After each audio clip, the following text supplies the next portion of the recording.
हमारा आज का टॉपिक है बच्चों में आयरन या खून की कमी और उसको आहार या खान-पान से हम किस तरीके से करेक्ट करें, यह मैं आज आपको बताना चाहूँगी। बच्चों में सबसे पहले तो ये है कि हम कैसे जानें कि हमारे बच्चों में खून की कमी या आयरन की कमी है या नहीं।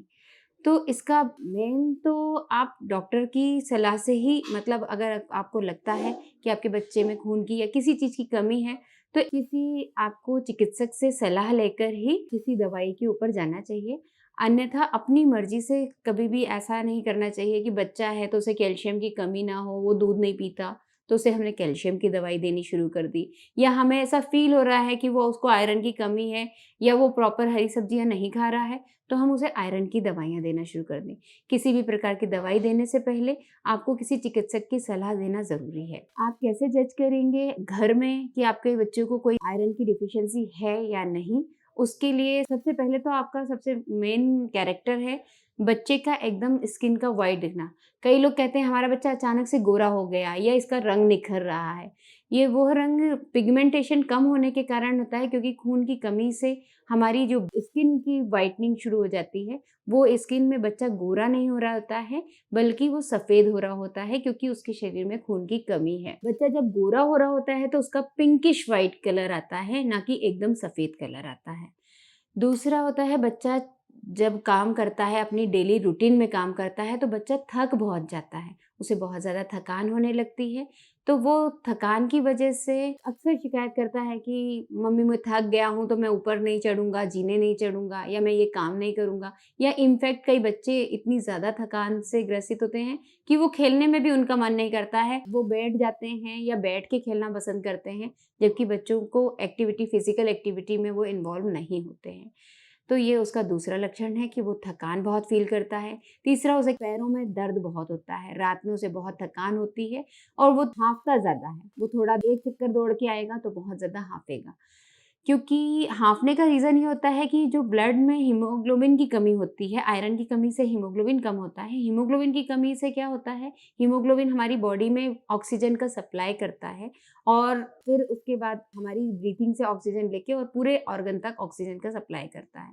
ऑक्सीजन की प्रॉपर सप्लाई नहीं होने के कारण हमें साँस फूलती है, रेस्पिरेशन में प्रॉब्लम होता है, तो बच्चा उसके कारण भी थक जाता है। अब आती है बारी कि बच्चे को अगर ये लक्षण दिखें, तो ऐसा नहीं है कि बच्चे को ये लक्षण दिख रहे हैं तो हम तुरंत मेडिसिन अपनी तरफ से स्टार्ट कर दें। मैंने अभी आपको पहले भी बताया कि किसी डॉक्टर की सलाह से आप स्टार्ट करें। डाइट आप उसमें स्टार्ट कर सकते हैं, वो मैं बताती हूँ। इसको करेक्शन करने के लिए सबसे ज़रूरी है बच्चे का खान-पीना, क्योंकि कारण ही यही होता है कि बच्चों का आजकल के जो बच्चे हैं, उनका फूड ट्रेंड बिल्कुल चेंज होता जा रहा है। जंक फूड की तरफ ज़्यादा जा रहा है। छोटे-छोटे बच्चे मैगी, नूडल्स, पास्ता, पिज़्ज़ा पे जा रहे हैं, बजाय संतुलित भोजन के। तो बच्चे का सबसे पहले आप डाइट देखें कि उसका पूरी तरीके से संतुलन डाइट में है या नहीं है। डाइट में आपको उसके लिए क्या करना है, आपको उसकी डाइट के लिए आयरन कंटेंट वाले फूड प्रोडक्ट्स ज़्यादा देना है। हम कैसे पहचानेंगे आयरन प्रोडक्ट किन-किन में है? या जितने भी हरे फल होते हैं, जितनी भी लाल चीज़ें होती हैं खाने में और जितनी भी ब्राउन कत्थई चीज़ें होती हैं, उन चीज़ों में आयरन कंटेंट अत्यधिक मात्रा में होता है। इसके अलावा आप और फूड ग्रुप्स में जानना चाहते हैं तो जो भी फल को या किसी भी सब्ज़ी को अपन काटते हैं और वो काली हो जाती है, थोड़ी देर बाद हवा के कांटेक्ट में आके वो काली हो जाती है, इसका मतलब उसमें आयरन प्रेज़ेंट है। आयरन प्रेज़ेंट होने के कारण रिएक्शन होने के कारण ऑक्सीजन से उसमें कालापन आ जाता है। फेरिक से फेरस कन्वर्ज़न होता है और वो काली हो जाती है। तो हरी सब्जियों में अपन हरी चीज़ों में हरे पत्तेदार सब्जियां हैं जैसे पालक, मूली, चौलाई, इनमें बहुत अधिक मात्रा में आयरन होता है। हरा धनिया की पत्ती है, हरा धनिया की चटनी आप यूज़ कर सकते हैं। अगर आप उसे सैंडविच वगैरह भी दे रहे हैं तो उसमें भी हरा धनिया की चटनी काफ़ी मात्रा में लगा के आप दे सकते हैं। इससे भी काफ़ी आयरन की कमी को हम पूरा कर सकते हैं। हरी पत्तेदार सब्जियों के अलावा भी जितने भी लाल सब्जियां होती हैं या फल होते हैं जैसे अनार है, चुकंदर है, चौलाई की लाल भाजी भी आती है। इस तरह के जितने भी लाल प्रोडक्ट हैं, वो सब में भी आयरन की प्रचुर मात्रा होती है। चुकंदर में फॉलिक एसिड भी होता है। अगर आप अनार और चुकंदर का जूस मिक्स करके अगर बच्चे को देते हैं, तब भी उसे फॉलिक एसिड और आयरन और विटामिन सी, तीनों जो ज़रूरी हैं आयरन के एब्जॉर्प्शन के लिए, रेड ब्लड सेल्स बनने के लिए फॉलिक एसिड ज़रूरी होता है। तो ये दोनों तीनों चीज़ें उसको कंप्लीट एक बैलेंस दे देती है। अगर आप दिन में एक बार बच्चे को चुकंदर, अनार का जूस मिक्स करके देते हैं, तो उसके लिए काफ़ी हद तक उसकी आयरन डेफिशिएंसी जो हो रही है या स्टार्ट हो रही है, वो काफ़ी कुछ आप कवर कर सकते हैं। इसके अलावा आप खाने में लाल सब्जियां सब देने के अलावा आप ये भी ध्यान रखें कि उसकी बॉडी में विटामिन सी प्रॉपर मात्रा में जा रहा है कि नहीं। विटामिन सी खट्टी चीज़ों में ज़्यादा पाया जाता है। जो बच्चे खट्टा नहीं पसंद करते हैं या उनकी लाइकिंग में मीठा होता है या नमकीन होता है, तो वो लोग खट्टा बिल्कुल भी नहीं लेते हैं, जिसके कारण उनके अंदर विटामिन सी की डिफिशियंसी हो जाती है और आयरन खूब सारा लेने के बावजूद भी वो एब्जॉर्ब नहीं कर पाते हैं। तो ऐसा नहीं है कि आज हरी सब्जी खाइए तो उसी में हम नींबू निचो के खाएं तभी हमारा आयरन कंटेंट एब्जॉर्ब होगा।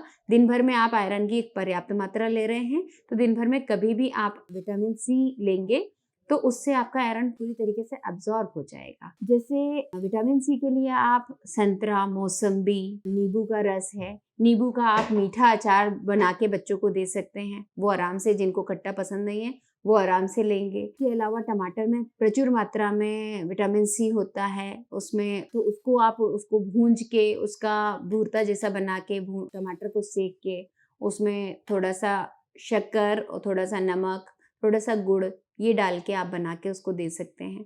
ये आराम से वो बच्चा पसंद से भी लेगा, उसको सॉस का भी वो टाइप का एक चटनी टाइप का उसको फ्लेवर देगा और उसकी बॉडी में विटामिन सी, आयरन की काफ़ी रोकथाम को भी वो कवर करेगा।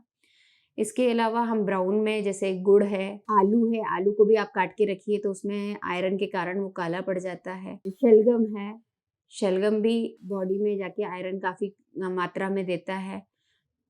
शकरकंदी है, वो भी आयरन का एक अच्छा सोर्स है, उसको दीजिए। उसको देने से भी आयरन की काफ़ी मात्रा में उसकी पर्याप्तता हो जाएगी और वो आयरन एब्जॉर्ब कर पाएगा। साथ में मैं एक अपनी तरफ से ये सलाह भी ज़रूर देना चाहूँगी कि बच्चे को सिर्फ अकेला खाना खाने ना बैठाएं, उसको उसके अपने आप उसके साथ में खाना खाएं और वो चीज़ें जो आप बच्चे को खिलाना चाहते हैं, क्योंकि 2 से 5 साल के बच्चे मदर से, फादर से जो ईटिंग हैबिट है वो उन्हीं से सीखते हैं। तो आप उनको उस वे में बैठ के और आप उनको खा के दिखाइए कि हम खा रहे हैं, तो वो भी साथ में बच्चा भी कॉम्पिटिशन में आके कि मम्मी ने खाया, मम्मी कितना काम करती है, या पापा ने खाया, पापा इतना वर्क कर पाते हैं, मैं थक जाता हूँ, तो मैं भी ये खाऊँगा तो मेरे में भी ताकत आएगी। इस तरीके से बच्चों को एजुकेट करके उसको कि किस खाने से उसके शरीर में क्या बदलाव आएँगे, ये करके आप उसको काफ़ी कुछ फूड में आप हेल्प कर सकते हैं। आयरन की कमी से बच्चों में ब्रेन से भी रिलेटेड दिक्कतें हो जाती हैं, जैसे कि उनका कंसंट्रेशन प्रॉपर नहीं बनना, उनका किसी चीज़ में मन नहीं लगना या छोटी-छोटी बातों में चिड़चिड़ापन या मूड स्विंग होना, ये अक्सर देखा गया है। अगर इस तरह के कोई लक्षण दिखते हैं, तो आप अपने बच्चे की मदद खुद कर सकते हैं। मेडिसिन के लिए आपको ज़रूर किसी चिकित्सक के पास जाना पड़ेगा, लेकिन आप आहार में ये चीज़ें इन्वॉल्व करेंगे तो अपने आप ही उसका डाइट वापस से रिपेयर हो जाएगा, वापस से उसके अंदर की डिफिशियंसी कंट्रोल हो जाएगी और बच्चा स्वस्थ होगा। इसी के साथ ही मैं अपना वीडियो पूरा करती हूँ। अगर आपको मेरी दी हुई जानकारी से संतुष्ट हैं और आपको पसंद आती है तो कृपया मेरे चैनल को लाइक करें। नमस्कार।